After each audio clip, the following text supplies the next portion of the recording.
Hey everybody, this is Modern Refugee out here having a little coffee this morning. I wanted to talk to you guys for a few minutes, let you know what's going on here in my neck of the woods. Of course, I live in rural Michigan, and just uh, just cover some things that have been on my mind recently. I'm gonna start this off with a little story. This is a story my grandmother told about my grandfather.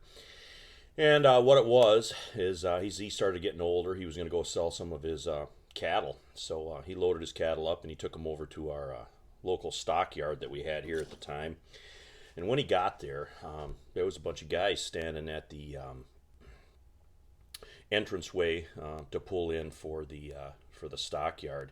And they said to my grandfather, "Yeah, we don't want you to come in here today." And my grandfather, he was a pretty intelligent dude. He said, "Whoa, whoa, what's going on?" He said, "Who's in charge of all of this? I'd like to talk to him."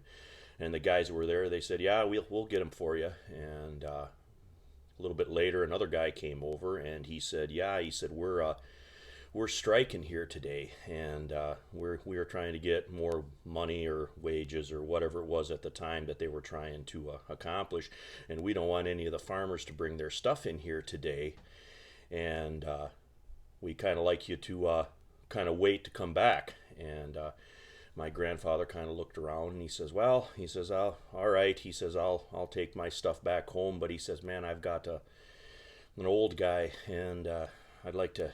Gonna need some help turning my trailer and stuff around." He said, Can some of your guys come and help me turn my trailer around?" And the guy said, "Yes, certainly, sir. I'll get my guys to help you turn your trailer around and get you back out here and make sure that everything is good to go." And Grandpa got his trailer turned around and back on the road and went back home. And he often said to Grandma afterward, he said, "What was I going to do?" He said, was I going to, get into it with 20 guys that were younger than me right there on the spot?" He says, "There'll be other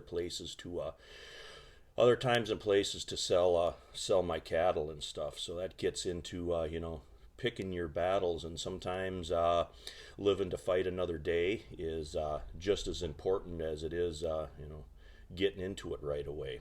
So I think my grandfather handled that the best that he could have under that circumstances, and you do what you can do.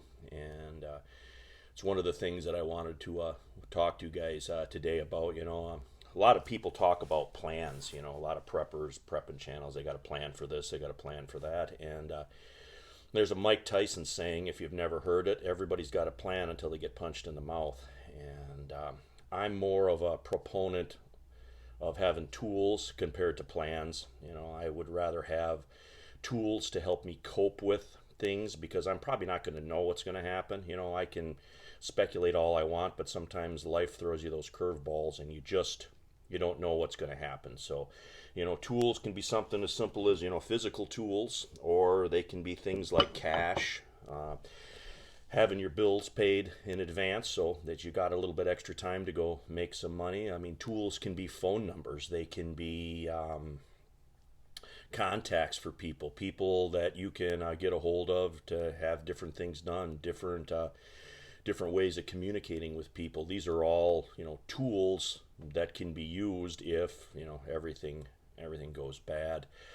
My area right now, well, there's still stuff on the store shelves around here. It's kind of a thin veneer of what is really available, and a lot of things that you would consider to be self-sufficient type things aren't really available right now. There was a gal that I know that works at a local store. I was just talking to her lately, and she said "How's canning going?" And I said, "Oh, it's going all right. I've been canning some stuff." And she said, "Well, you better get your spices." She said, "Because we just haven't been getting any spices in." I said, "How are things going up there at the store?" And she said, "We used to get trucks every day." And she says, "Now it's maybe every 3 days, because they don't have enough people at the warehouses to load the trucks. So they hold the trucks, slows everything down." And it's the same thing with the big stores. There's big gaps in everything, and there's they say that there isn't shortages, but there's shortages and stuff. I've been concentrating on different different things. um, for myself, stuff like car parts and stuff. I've been fixing things, trying to get things around for the winter. But I've changed a lot in how I prep, especially this last year. I, the days of me going and buying, getting a whole bunch of like cases of canned goods and 50-pound bags of flour and 40-pound bags of beans and that kind of stuff. That stuff is kind of all done for me. That's like 2014 stuff. I'm more now just small purchases, many different places, and bringing home large, I guess, grocery hauls and stuff like that. For me, I'm trying to lay low. I don't want to have the appearance that I have a gigantic hoard of stuff in my neighborhood. So the days of hauling in lots of groceries and lots of stuff right now, I don't think that the times actually warrant that. I kind of rolled back to just small purchases here and there to kind of give me some Opsec, give me some options as far as if people seeing you unloading your truck and hauling that stuff in your garage day in day out, they're going to start making note of that stuff. So I guess I'm much more Opsec conscious now. I'm doing more, I guess, watching now than I ever have, because Goodwill isn't really something that I think is going to come around the next time. When another lockdown or whatever civil disturbance happens, I'm pretty sure that borrowing a cup of sugar from your neighbor probably isn't going to happen. I mean, I talk to a lot of people of different political affiliations and different religions and stuff, and there's pretty much a consensus right now that this fall is going to be a shit show. And it really doesn't matter, conservative, liberal, Christian, atheist, the people that I've been talking to pretty much feel like something's going to go down this fall.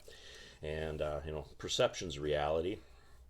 Sometimes when people think that way, it's a self-fulfilling prophecy, and those things take place anyway. But I'm not sure that the Goodwill is going to come around. You're not going to be borrowing stuff from neighbors and whatnot the next time around. I think it's going to be a lot harsher the next time something happens. I've thought that before. And like, you look back at my Forgotten Preps video, that was another thing that I was told, get your canning stuff. Canning stuff you can't find it around here. Canning stuff is just terrible right now. And my Forgotten Preps video back long before this pandemic ever took place, one of the things I had in there was canning lids. So you have enough for a couple of seasons in advance. And now if you'd want to have that, I guess you would want to do that now. You would have a hell of a time to get to that point where you're going to have enough canning stuff for a couple of seasons in advance. It's just that time is kind of past. And I'm not saying not to go out and do that kind of stuff, but it's just going to be much, much more difficult. And these are just some things that, another thing is the movement of people. And we went to there's a store here by us, and there's several like these here in Michigan. They're either Amish or they're Mennonite stores, and we went over to one of those stores recently here, and it was during the day, during the week, and we pulled in there, and it was just packed. It was packed with people, and I'm like, man, this is crazy. It's during the day, during the week, and the parking lot was right full of people. Well, we went in there, we picked up a few things, and we were checking out, and the young Mennonite gal, she was probably 19 or 20 or so, who was checking out, she looked a little stressed, and I said to her, I said, man, there's a lot of people here for, on a Tuesday afternoon or whatever it was. And she said, well, she said, all these people, they come up here from the city, and that's what all these people are. These aren't local people that are in here. These are all people that have come up for the city to get stuff because they can't find it down where they're at. And that should tell you something right there. And, I live in the middle of nowhere, and I'm not on the way to anywhere. And I remember a couple of years ago, like 10 years ago, when I was a lot younger, it'd be an oddity to see an out-of-state license plate in my area. You'd maybe see 4 or 5 in a summer. Now I can drive around. Right now I could leave, get in my truck, I could drive around, and I could probably find you 10 out-of-state license plates right now in our area, right now.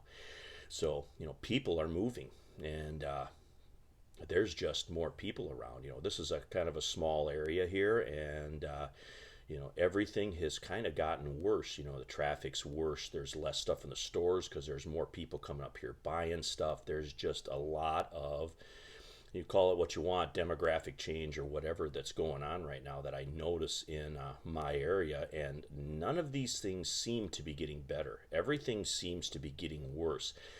Some days it looks worse than others, but it's basically a slow decline. And whether it's the availability of stuff or, like I said, Opsec, just kind of keeping to yourself and kind of just being low key about everything. Talk to people, be low key. You fight the battles that you can win.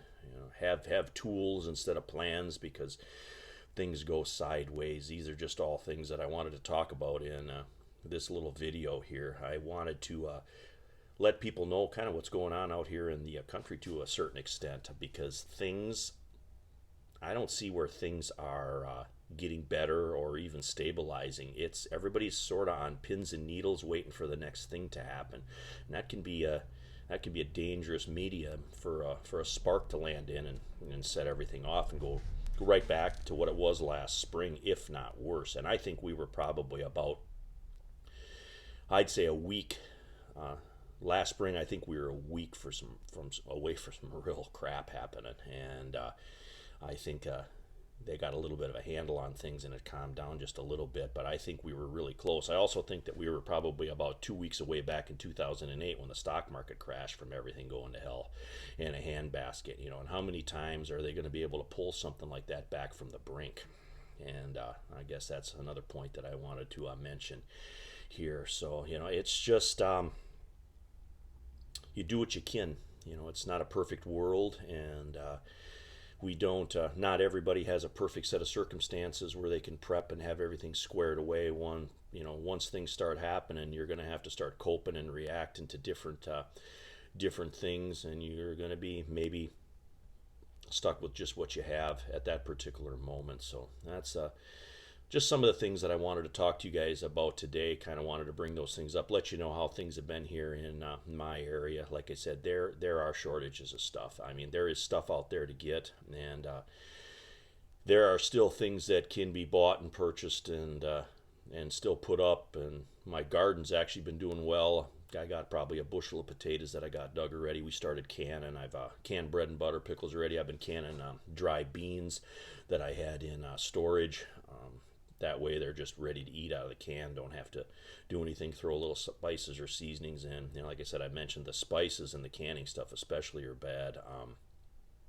Pretty much if it's something has to do with self-sufficiency, that's what's really lacking around here. You can find all the pillows you want, but if you want saw blades or canning supplies or ammunition, that stuff is still hard to come by, and probably is going to continue. I mean, this is an ongoing thing. This climate that we're in right now, this world that we're living in now, is going to continue. It's not going to just turn the corner here anytime soon, in my opinion. It's going to keep going like this, maybe even for years. So keep your eyes peeled, guys.